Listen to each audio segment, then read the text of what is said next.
We're working on the John Deere 30 loader today for the 2010 tractor, and we are going to be drilling our hydraulic cylinders and putting in grease fittings, Zerks in.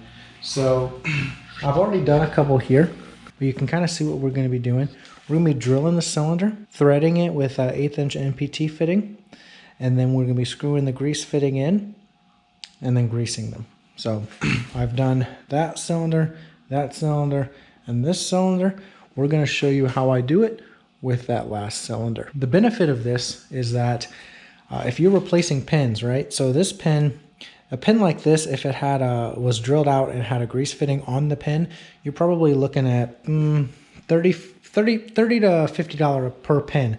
We needed 10 for this tractor, so that was not an option. Instead, what we did is we used cold roll steel as our pin. I'm going to be taking a piece of flat stock and welding it here and then bolting the flat stock. That'll be our retaining mechanism for the pin.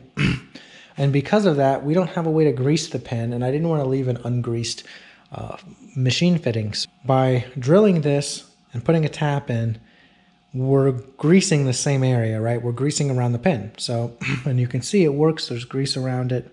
So, accomplishing the same goal, except we've got $35 in pins here, all pins together, instead of $350 to $500 in greased hydraulic pins. So that's what we're going to do here, and we'll take you along and I'll show you how we do it. The first thing that we're going to do here, I've just recently painted this loader, so I've got paint dust pretty much everywhere. So we're going to pick up this last cylinder, which is pretty heavy. And we're going to let it close down.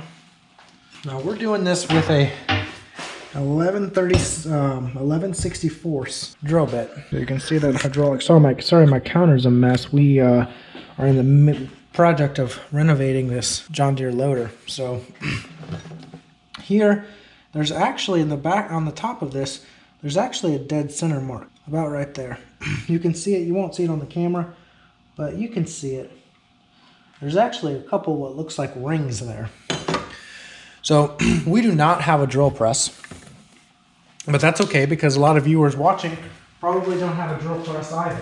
We're using an 11/32 bit, and we're just gonna drill this as evenly as we can and as dead center as we can. So that looks pretty good.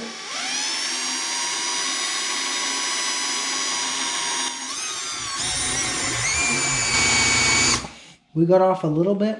I would say we got about an 1/18 of an inch off center, where it means we should have been this way about an eighth. Inventing new measurements. We're probably about an 1/8 of an inch too far that way, but that's okay. It doesn't have to be perfect. It will still work. I've done many others like this. Keep your drill bit lubricated. I'm just spraying into the bucket over there, the drill.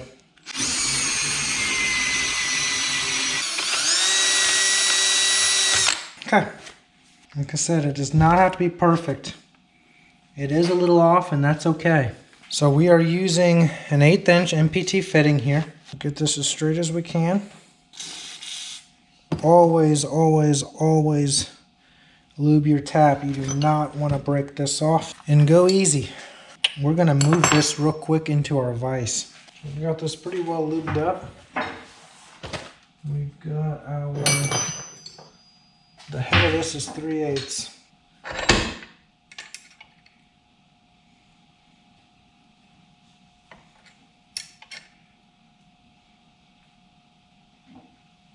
When I went to Ace Hardware, they didn't actually have the T-handle style.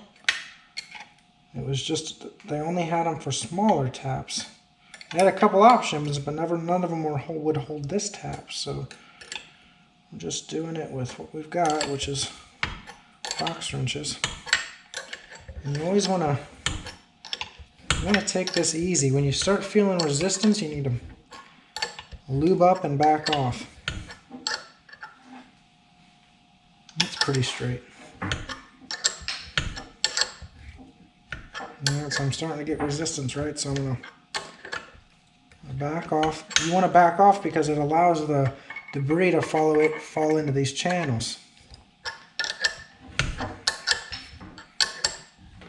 And I see we're getting tight there. You do not want to break these off, I promise you that.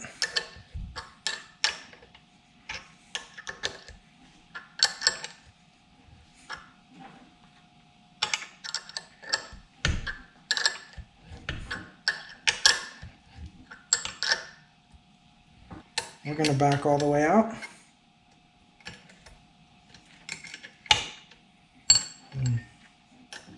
So WD-40 in the hole.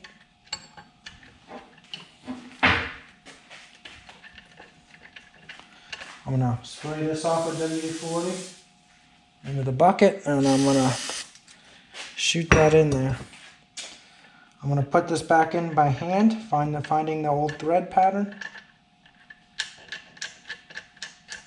I don't want to cross thread.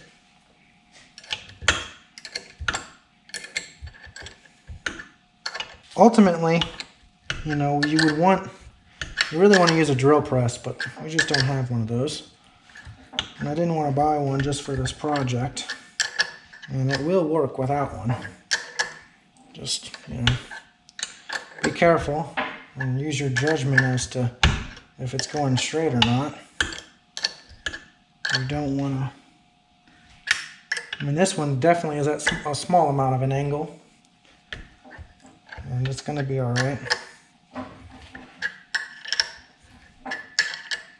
We're actually enough through already, but we're enough through that, so I'm going to back off.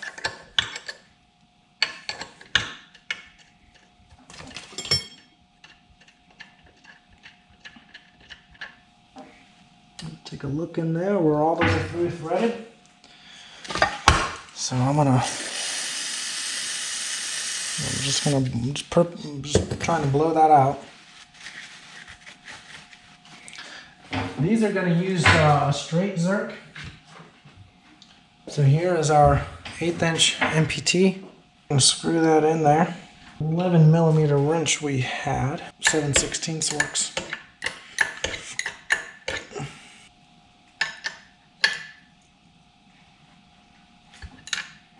Okay, we're tight here. So here,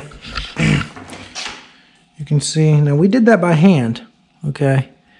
It's not going to be perfect. In fact, you can actually see it is a little off. I'm doing this with a hand drill. And it's not morbidly off. And it's still going to seal, just as if any other one would be perfectly straight. So you can still do this if you do not have a drill press. We're going to take our grease gun. You can just see grease just came out of the right side there. And there we go. That pretty much wraps it up for adding grease fittings to our loader frame pins. This allowed us to use really cheap pins, basically just cold roll steel cut into the lengths we needed. We're going to come by and weld flange on each of those, which will have another drill hole to retain those pins. So I have a little piece here with a little screw to keep the pin in from one side, kind of like you'd find commonly on a skid loader. So that allowed us to get all of these pins made for 35 bucks instead of 30 to 50 bucks per pin. Also allowed us to keep a greased pivot, right? So that we weren't losing that functionality into one likes a squeaky machine. So that was a great option and was definitely more cost effective than buying an actual pin with a grease fitting in it. So definitely like and subscribe, and we'll continue bringing more videos of things we do around the farm. Thanks.